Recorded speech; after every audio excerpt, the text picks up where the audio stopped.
Hello. This is Moonlit Inc. BL. Let's dive in today's story of a fallen angel and a florist. Chapter 1, The Silver Exile. The descent wasn't a fall, it was a flaying. Nathaniel didn't tumble through clouds or strike the earth with a cinematic crater. Instead, he felt the celestial fabric of his being unspooling, thread by silver thread, until the golden weight of his wings simply vanished.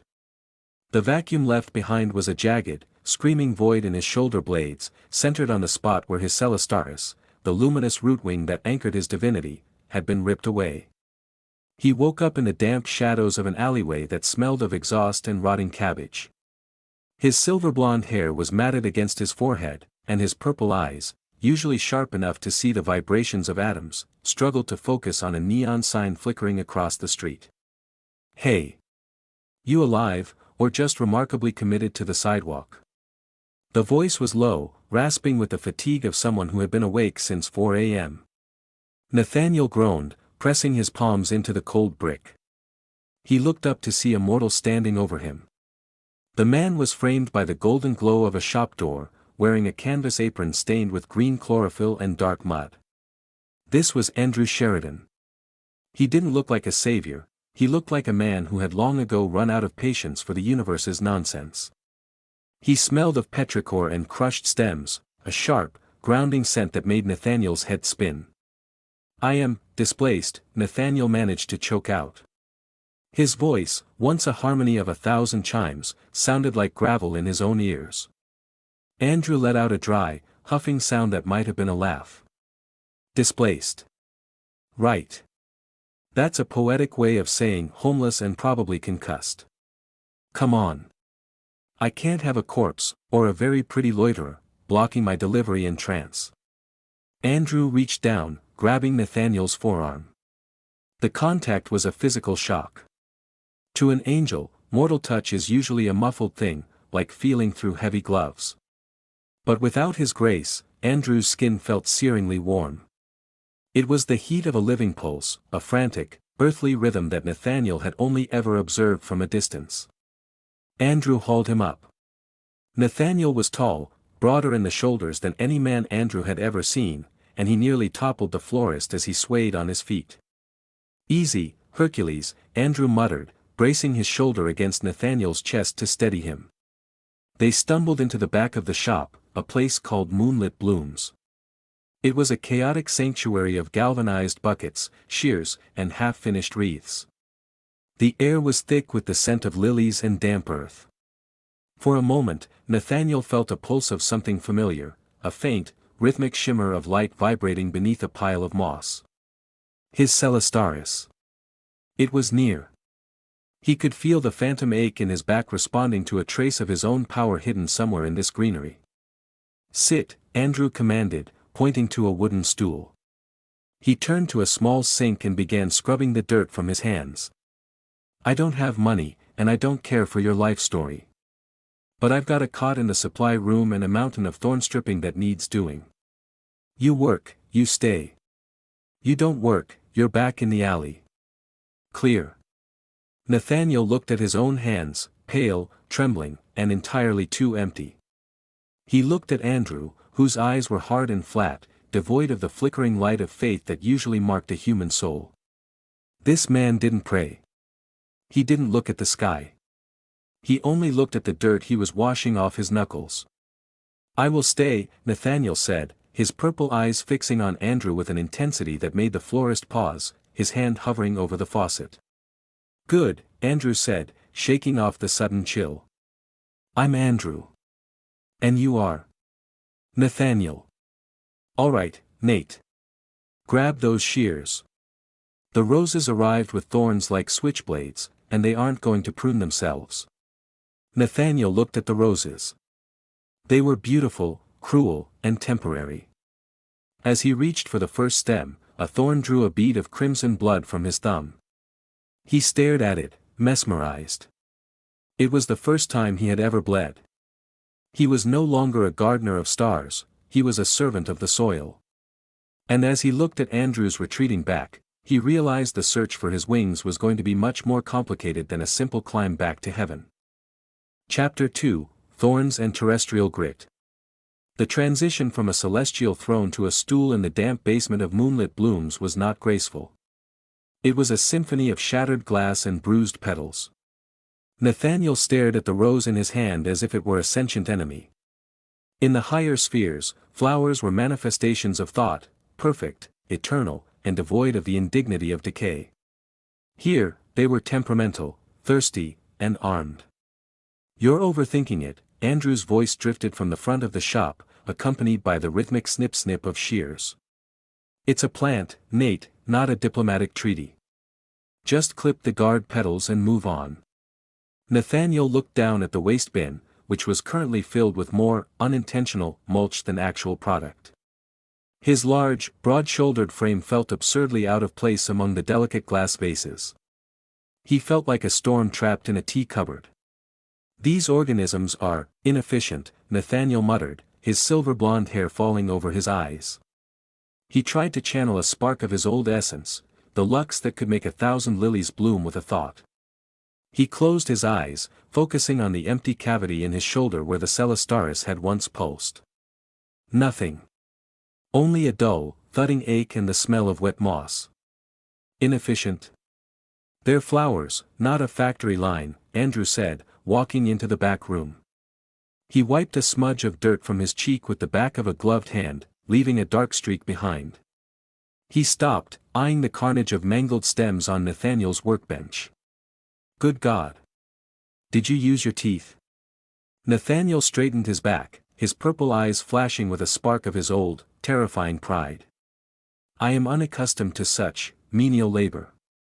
In my realm, beauty does not require pruning." Andrew leaned against the doorframe, crossing his arms over his chest. He didn't look impressed by the ethereal intensity of his new assistant. Instead, he looked at Nathaniel's hands, large, powerful, and currently stained with green sap. "Well, welcome to Earth. Here, everything beautiful needs work. It needs dirt, it needs water, and it needs you to stop acting like you're too good for the grit." Andrew stepped closer, the scent of rain and sandalwood thickening around him. It was a heavy, grounded smell that seemed to anchor Nathaniel's drifting senses. Andrew reached out, taking Nathaniel's hand. The angel stiffened, his breath hitching. Andrew's skin was cool from the refrigerated flower case, but his grip was firm. "Look," Andrew said softly, his cynicism momentarily giving way to the muscle memory of a craftsman. He guided Nathaniel's fingers along the stem of a white O'Hara rose. "You feel that? The resistance? You don't fight the flower. You follow its line. If you force it, it snaps. If you respect it, it gives." Nathaniel looked at their joined hands. The contrast was jarring, his own skin, pale and shimmering like moonlight, against Andrew's tan, scarred, and dirt-flecked fingers. For a moment, the friction of the mortal world felt less like a punishment and more like a revelation. "I see," Nathaniel whispered. He wasn't looking at the rose anymore. He was looking at the way Andrew's pulse flickered at the base of his throat, a tiny, fragile rhythm that was more complex than any celestial hymn. Andrew realized he was still holding the drifter's hand and pulled away abruptly, clearing his throat. The walls of his cynicism went back up like iron shutters. "Right. Well. Try not to kill the hydrangeas. They cost more than your life is currently worth to me." As Andrew retreated to the front of the shop, Nathaniel looked back at the flowers. He felt a strange weight in his chest, not the hollow ache of his missing wings, but a new, heavy warmth. He picked up the shears again. This time, he didn't try to use grace. He just followed the line. Chapter 3, The Echo of a Prayer. The basement of Moonlit Blooms was a labyrinth of damp concrete and cedar crates, illuminated by a single, flickering fluorescent bulb that hummed in a frequency Nathaniel found deeply irritating. It was a basement that belonged to the earth, smelling of wet roots, dormant seeds, and the slow, rhythmic decay that fueled new life. Nathaniel was tasked with organizing the dead stock, vases that had chipped, ribbons that had unspooled, and the heavy iron stands used for funeral arrangements. As he pushed aside a stack of heavy plastic bins, his hand brushed against something cold and metallic. He froze. A faint, silver resonance vibrated against his palm, a phantom limb response to his missing Celestaris. He pulled back a heavy canvas tarp, expecting a fragment of his wing. Instead, he found a makeshift altar. It was tucked into the furthest, darkest corner of the basement, far from the stairs. It wasn't a grand display of gold and incense like the chapel down the block. It was a small, wooden crate draped in a piece of sky-blue silk, now thick with dust. On top sat a framed photograph, cracked at the corner. Nathaniel leaned in, his purple eyes cutting through the gloom. In the photo, a younger Andrew stood between two beaming adults. Andrew's smile in the picture was something Nathaniel hadn't seen yet, wide, bright, and utterly defenseless. Next to the photo lay a collection of dried, blackened rose petals and a small, tarnished St. Christopher medal. But what drew Nathaniel's breath away was the energy clinging to the objects. It was a thick, stagnant cloud of unanswered weight. "What are you doing back here?" The voice was a whip crack in the silence. Nathaniel spun around to find Andrew standing at the base of the stairs. The florist's face was pale, his eyes darting from Nathaniel to the blue silk. The smell of rain that usually followed him was replaced by the sharp, acidic scent of adrenaline. "I was clearing the stock," Nathaniel said, his voice dropping into a low, melodic frequency. "Andrew, this place. It feels like a tomb." Andrew strode forward, his boots heavy on the concrete. He grabbed the edge of the tarp and yanked it back over the altar with a violent snap. "It's junk. Just things I haven't had the heart to throw in the bin yet." "There is a resonance here," Nathaniel persisted, stepping toward him. He forgot, for a moment, that he was supposed to be a lowly drifter. He stood at his full, imposing height, his silver blonde hair catching the dim light. "I can feel the echo of the words you spoke here. You didn't just pray, Andrew. You pleaded. You offered everything you were for their lives." Andrew's jaw tightened so hard a muscle jumped in his cheek. He looked up at Nathaniel, his gaze raw and jagged. "And who was listening, Nate? Tell me. Because I checked the sky that night. I checked the chapel. I checked every god, saint, and spirit in the book. And all I got was a dial tone and a funeral bill." He stepped into Nathaniel's personal space, poking a finger into the angel's broad chest. "You want to know why I work with flowers? Because they don't lie. They don't promise you eternal life. They bloom, they look beautiful for a week, and then they die. That's the deal. It's honest." Nathaniel looked down at the hand on his chest. He could feel the heat of Andrew's anger, but beneath it, he felt the cold, hollow ache of the man's grief. It was the same hollow feeling Nathaniel had in his back where his wings used to be. For the first time since his fall, Nathaniel didn't feel the urge to look at the sky. He felt a strange, terrifyingly human urge to reach out and steady the man in front of him. "The heavens are louder than you think," Nathaniel said softly, his voice trembling with a truth he wasn't supposed to share. "But they are also very far away. Sometimes, the light doesn't make it down through the clouds." Andrew let out a jagged breath, his anger deflating into a weary, heavy silence. He didn't pull his hand away immediately. He lingered there, his fingers curling slightly against Nathaniel's shirt. "Then what's the point of the light?" Andrew whispered, more to himself than to the exile. He turned and walked away before Nathaniel could answer, leaving the angel alone in the dark with the dust and the ghosts of prayers that had never reached the stars. Chapter 4, The Glow of the Celestaris. The scent of the shop was changing. It was no longer just the stagnant, cool air of a refrigerator, it was beginning to pulse with a low-frequency hum that only Nathaniel could hear. It was the sound of a tuning fork struck in a cathedral, vibrating in his very marrow. The source arrived on a Tuesday morning in the form of Mrs. Gable, a regular who lived in the rent-controlled apartments 3 blocks over. She was a frail woman, her skin like crumpled parchment, but her eyes were bright with a stubborn, flickering life. Pinned to her faded cardigan was a brooch, a crude, wire-wrapped stone that caught the morning light. To a human eye, it was a piece of milky quartz. To Nathaniel, it was a son. "Morning, Andrew," she chirruped, her voice thin but steady. "The usual, please. A single blue hydrangea. It's the anniversary of Arthur's proposal." Nathaniel froze behind the counter, his hands mid-clip on a bundle of baby's breath. The Celestaris. A jagged shard of his root wing was trapped inside that wire casing. It wasn't just a stone, it was a fragment of his divine authority, glowing with a soft, rhythmic violet light that synced with the woman's heartbeat. "You're staring, Nate," Andrew muttered, nudging him aside to reach for the hydrangea. "It's rude." "Mrs. Gable, this is my assistant, Nathaniel. He's still learning that blinking is a social requirement." Nathaniel didn't look at Andrew. His purple eyes were fixed on the brooch. He could feel the shard calling to him, a magnetic pull that made the empty space in his shoulder ache with a white-hot intensity. If he reached out and touched it, his grace would begin to flood back. He could start the climb home. He could finally leave this heavy, suffocating world. "That is a remarkable stone, madam," Nathaniel said, his voice dropping into that hypnotic, ethereal register. Mrs. Gable smiled, touching the brooch with a trembling hand. "Oh, this? I found it in the park the night I nearly went to join my Arthur. I'd had a spell, my heart, you see. The doctor said it was tired.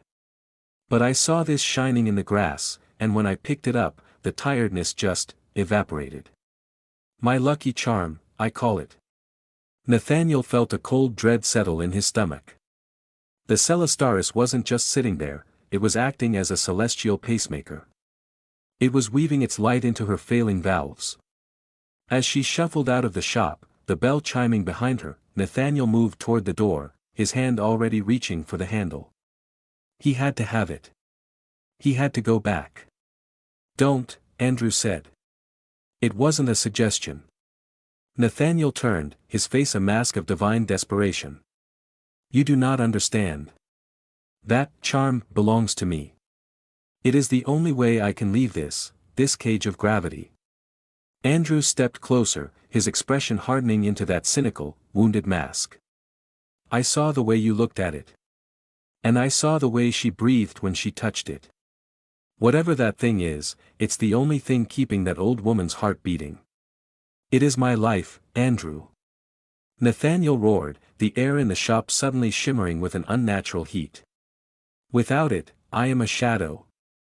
I am nothing." Andrew didn't flinch. He stepped right into the heat of Nathaniel's aura, his eyes cold and flat. "Then be nothing.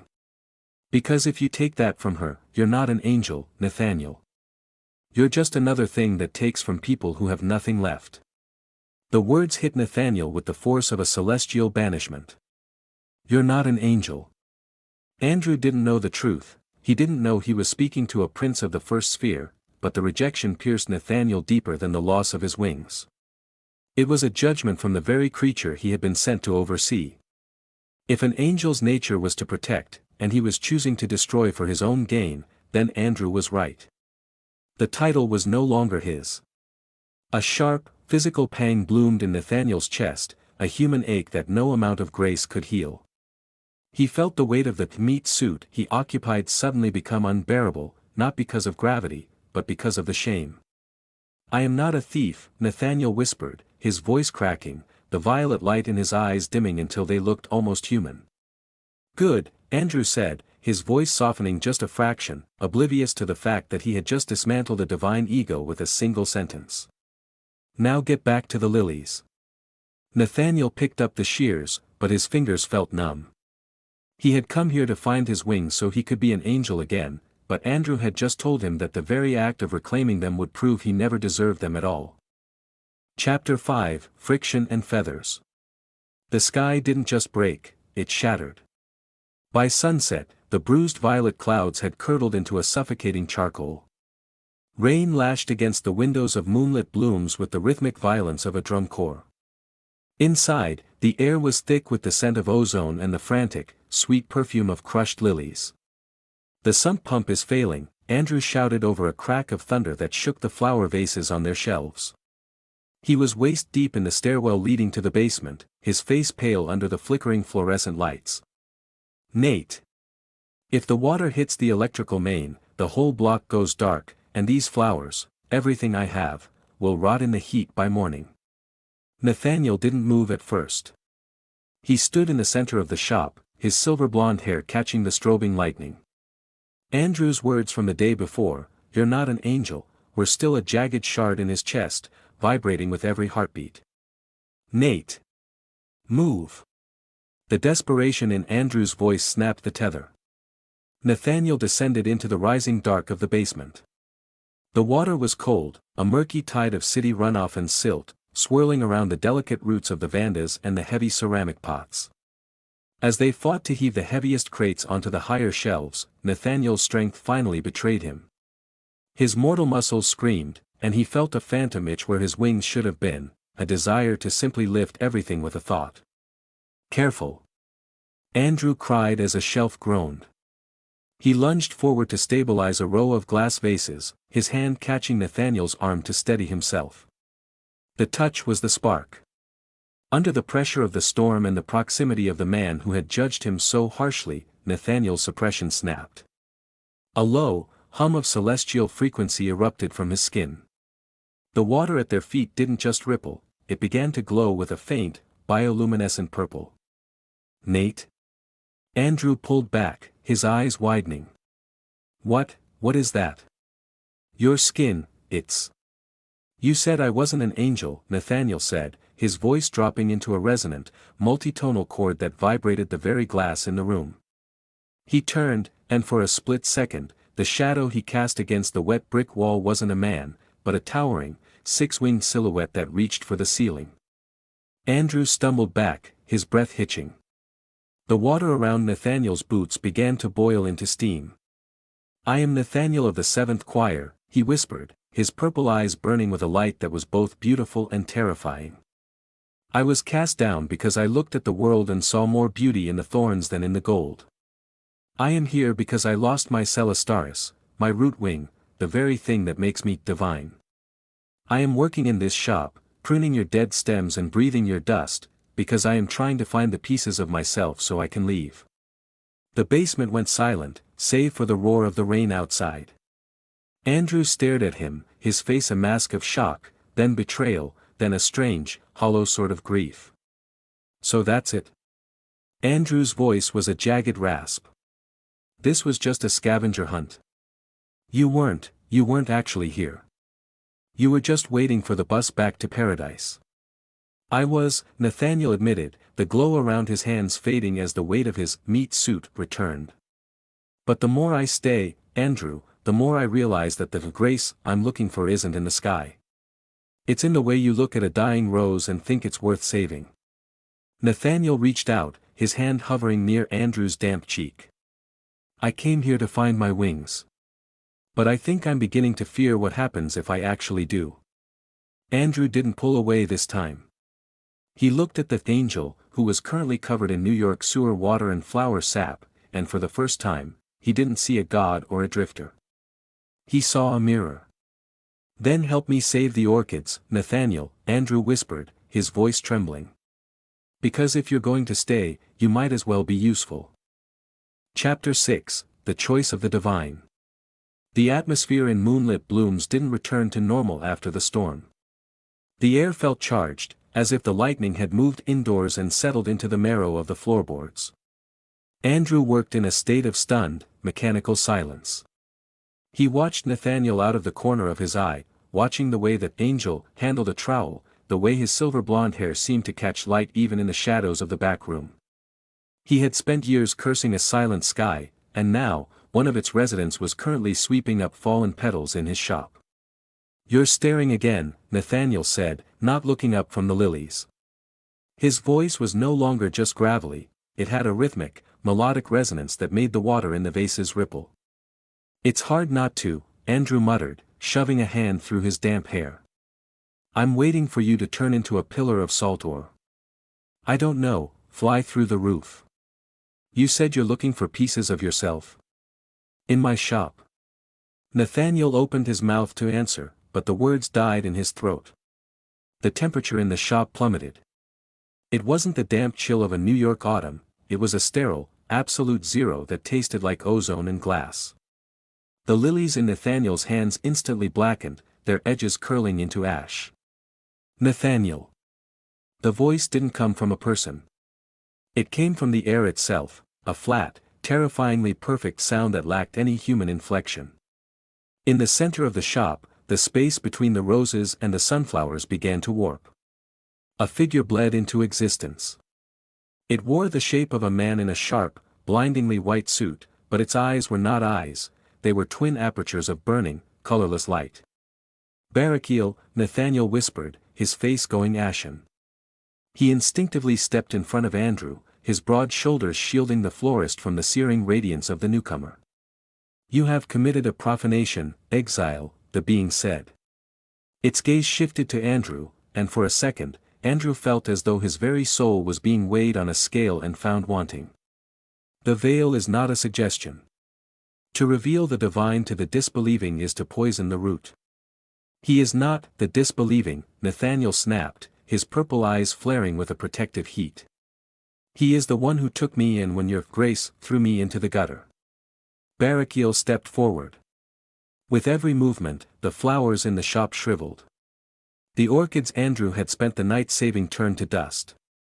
"The terms of your penance were simple, Nathaniel, find your Celestaris and return. Instead, you have tethered your essence to a mortal who smells of decay. You have traded the eternal for the floral." The being's lip curled in a mimicry of human disgust. "If you do not reclaim your shard from the woman and the soil by the next moon, the heavens will not just leave you here. They will erase the shop. And the mortal with it. To prevent further contamination." Andrew's breath hitched. "Erase? You can't just." "Silence, dust," Barakiel commanded. The force of the word sent Andrew reeling back against a shelf of glass vases, which shattered upon contact. "Stop it!" Nathaniel roared. He didn't have his wings, but he had the fury of a fallen star. He lunged at the messenger, his hands glowing with a frantic, unstable violet light. The two forces collided, and a shockwave blew out the front windows of Moonlit Blooms. In an instant, the sterile light vanished, taking the freezing cold with it. Nathaniel collapsed to his knees, gasping for air. The shop was a ruin. Shards of glass were everywhere, and the vibrant life Andrew had cultivated was now a graveyard of gray ash. Andrew sat on the floor, his arm bleeding from a glass cut, staring at the devastation. He looked at the blackened roses, then at the angel, trembling on the floor. "They're going to kill me, aren't they?" Andrew asked, his voice hollow. "Because you told me the truth." Nathaniel looked up, tears of liquid silver tracking down his face. "I will not let them. I will find the rest of the Celestaris. I will fix this." "Fix it?" Andrew laughed, a jagged, broken sound. He looked at his ruined life's work. "You're an angel, Nate. You don't fix things. You just move on to the next miracle. Me? I'm the one who has to sweep up the glass." Chapter 7, The Weight of Grace. The air in Moonlit Blooms was no longer the scent of life. It was the scent of a funeral, stagnant, cold, and heavy with the metallic tang of Barakiel's departure. The shattered glass of the front window lay like diamonds on the floor, reflecting the flickering neon of the streetlights outside. Nathaniel sat on a crate of overturned soil, his head in his hands. His silver-blonde hair looked dull, as if the very light of his soul was being sucked into the vacuum of the shop's ruin. "You have until the moon reaches its zenith," Nathaniel whispered, his voice cracking. "If I do not reassemble the Celestaris, they will sanitize this place. They will make it as if you, and this shop, never existed." Andrew was sitting on the floor nearby, leaning against the damp brick wall. He was methodically wrapping a piece of clean burlap around the gash on his arm. He didn't look angry anymore. He looked exhausted, the kind of exhaustion that comes from having your last bit of hope proven dangerous. "So," Andrew said, his voice flat. "The choice is, I die, or you go door to door and kill the people who are only alive because of your miracle scraps. Mrs. Gable first, right? You take her brooch, her heart stops, and you get a feather back. Nathaniel flinched as if he'd been struck. It is not a feather. It is my essence. Without it, I am a man, Andrew interrupted, finally looking up. His eyes were red-rimmed but steady. You'd be a man, Nate. Like me. You'd have to worry about the rent and the rain and the fact that one day, your heart will just stop because that's what hearts do. Is that so terrifying? That you'd rather kill a sweet old lady than be one of us? Nathaniel stood up, his tall frame casting a jagged shadow. It is not just about being human. If I do not return, I cannot stop them from erasing you. My presence here is the contamination. The only way to save you is to leave you. He walked over to Andrew, his movements desperate. He knelt in the dirt and the glass, grabbing Andrew's hands. Let me take the shards. I will go back. I will plead your case. I will tell them that the mortal world is not a sickness to be cured. Andrew looked at their joined hands. The contrast was even more painful now, the celestial and the clay. And what if they don't listen? You go back to your gold throne, and I'm still here in a ruined shop, wondering if the sky is going to fall on me today or tomorrow. Andrew pulled one hand free and cupped Nathaniel's face. His thumb brushed over the angel's cheek, catching a stray tear of liquid silver. I'd rather have one night where I know the truth than an eternity of being ignored by a god who thinks I'm dust. The friction between them shifted. It wasn't the clash of two different worlds anymore, it was the gravity of two dying stars pulling each other in. Nathaniel leaned into the touch, closing his eyes. For a moment, the humming of the universe went silent, replaced entirely by the sound of Andrew's breathing. There is a third way, Nathaniel whispered against Andrew's palm. What? The Celestaris is a root. It anchors the light to the soul. But a root can be grafted. Nathaniel looked at the blackened lilies on the floor, then back at Andrew. If I don't take the shards back into myself, if I don't use them to fly away, I can plant them. Here. In the foundation of this place. What would that do? It would make this shop a sanctuary, Nathaniel said, a spark of defiant purple returning to his eyes. A piece of heaven on earth that they cannot erase without destroying a part of themselves. I would lose my divinity forever. I would never see the first sphere again. I would be, just Nathaniel. A florist's assistant with a bad back and a mortal life. Andrew searched his face, his heart hammering. You'd stay. For a ruined shop and a man who doesn't even pray. Nathaniel leaned forward until their foreheads touched, the scent of rain and soil finally overwhelming the scent of ozone. I stopped looking for the light in the sky the moment I saw it in your hands, Andrew Sheridan. Outside, the moon began its slow climb toward the center of the sky. The deadline was approaching, and Nathaniel was preparing to commit the ultimate heresy, choosing the dirt over the stars. Chapter 8, Rooted in Earth. The zenith was almost upon them. Outside, the city of New York had fallen unnaturally silent, the hum of traffic and distant sirens muffled as if the world were holding its breath. Inside Moonlit Blooms, the air began to crystallize. Frost crept upward from the floorboards, not of ice, but of pure, sterile light. They're coming, Nathaniel whispered. He stood in the center of the ruined shop, his silver-blonde hair whipping in a wind that came from nowhere. Andrew stood beside him, clutching a rusted spade like a talisman. What do we do? How do we start the grafting? Nathaniel reached into his pocket and pulled out the small, jagged shards he had collected, the pieces he had quietly reclaimed from the shop's soil and the one Mrs. Gable had thrust into his hand earlier that evening, insisting he fix it for her. He looked at the glowing violet fragments, then at the empty, aching space between his own shoulder blades. I have to pour my remaining grace into the foundation, Nathaniel said, his purple eyes turning to Andrew. But an angel cannot ground himself. I need a mortal anchor. I need you. The ceiling of the shop seemed to dissolve, revealing not the night sky, but a terrifying expanse of white fire. Barakiel descended, followed by two others whose faces were shifting geometries of light. Nathaniel. Barakiel's voice was a thunderclap that shattered the remaining vases. Relinquish the shards. Return to the order, or be unmade with the dust you have chosen. I choose the dust. Nathaniel roared back. He dropped to his knees, pressing the shards of the Celestaris against the cracked concrete floor. Andrew. Your hands. Now. Andrew didn't hesitate. He dropped to the floor, slamming his dirt-stained palms over Nathaniel's glowing hands.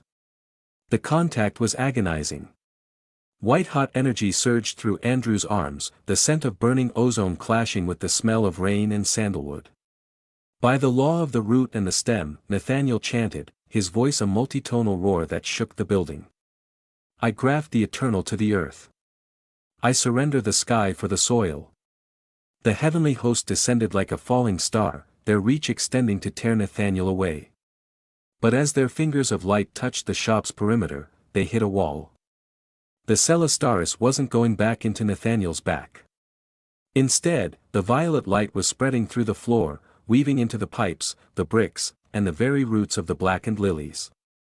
The shop pulsed once, twice, a heartbeat made of magic. No. Barakiel's voice faded, sounding distant, like a radio signal losing power. You are discarding eternity for a moment of. For a lifetime. Nathaniel finished. With a final, blinding flash, the celestial fire imploded. The pressure vanished. The freezing cold evaporated, replaced by the warm, humid air of a greenhouse in spring. Silence reclaimed the shop. Nathaniel slumped forward, his forehead resting against Andrew's chest. The silver glow in his hair had faded to a pale, human blonde. His purple eyes, when he finally opened them, were a soft, dark lavender, no longer lethal, just tired. Andrew breathed out a ragged sob, his hands still trembling over Nathaniel's. He looked around. The blackened flowers hadn't just returned, they were thriving. Every bud in the shop had opened at once, filling the ruined space with an overwhelming, defiant fragrance. Nate? Andrew whispered, his voice shaking. Are you still here? Nathaniel sat up slowly. He reached back and touched his shoulder blades. There was no hum of power. No pull of the stars. He felt heavy.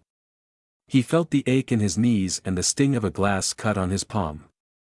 He looked at Andrew and smiled, a slow, lopsided, human smile that reached his eyes for the first time. I'm hungry, Nathaniel said, his voice a simple, singular baritone. And my back hurts. Is that normal?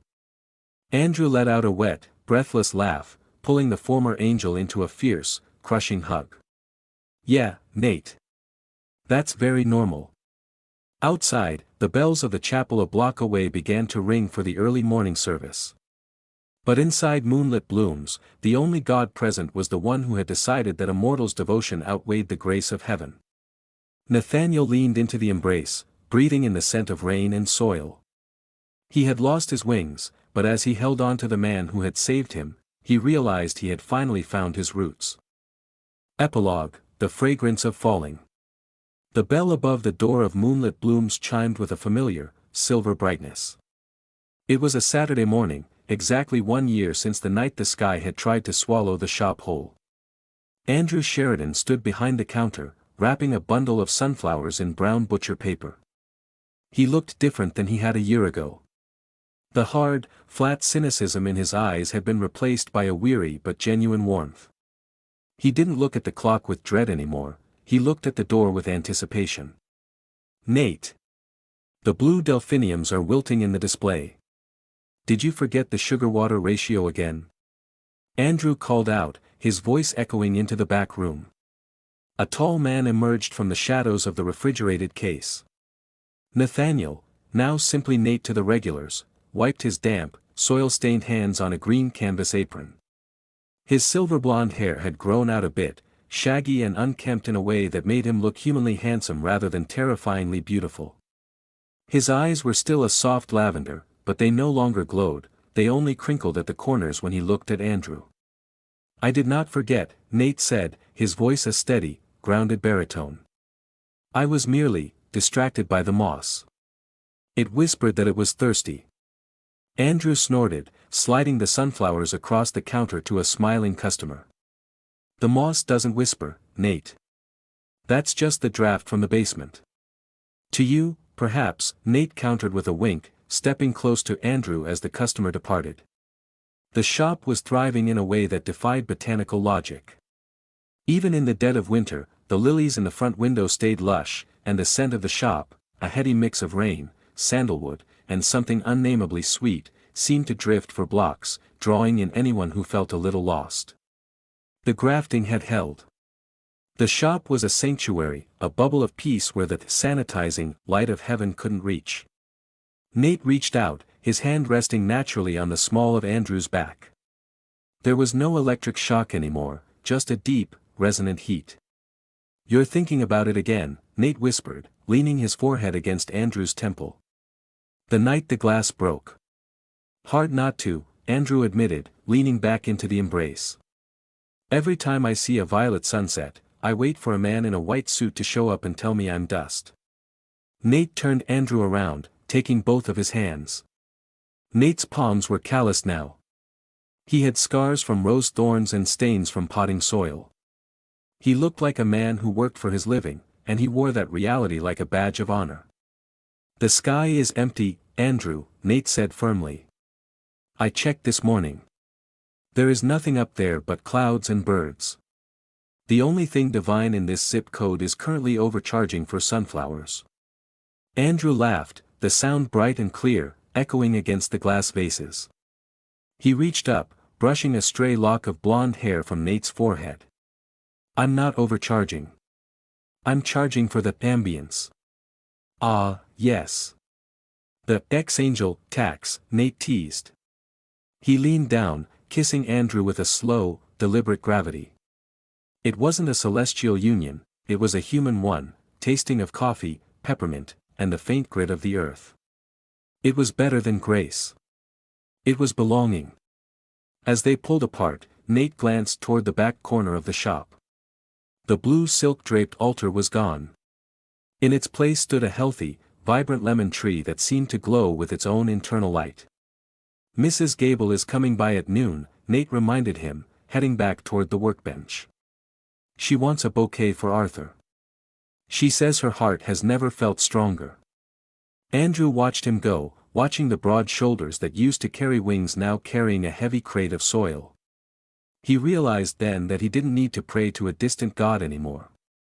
He had found something better, a partner who had seen the perfection of heaven and decided that a life with Andrew, thorns and all, was the only miracle he ever truly wanted. Andrew picked up his shears and got back to work. The sun was out, the shop was full, and for the first time in his life, the dirt beneath his fingernails felt like home. Thanks for listening. If you enjoyed the story, please like and subscribe to help the channel grow.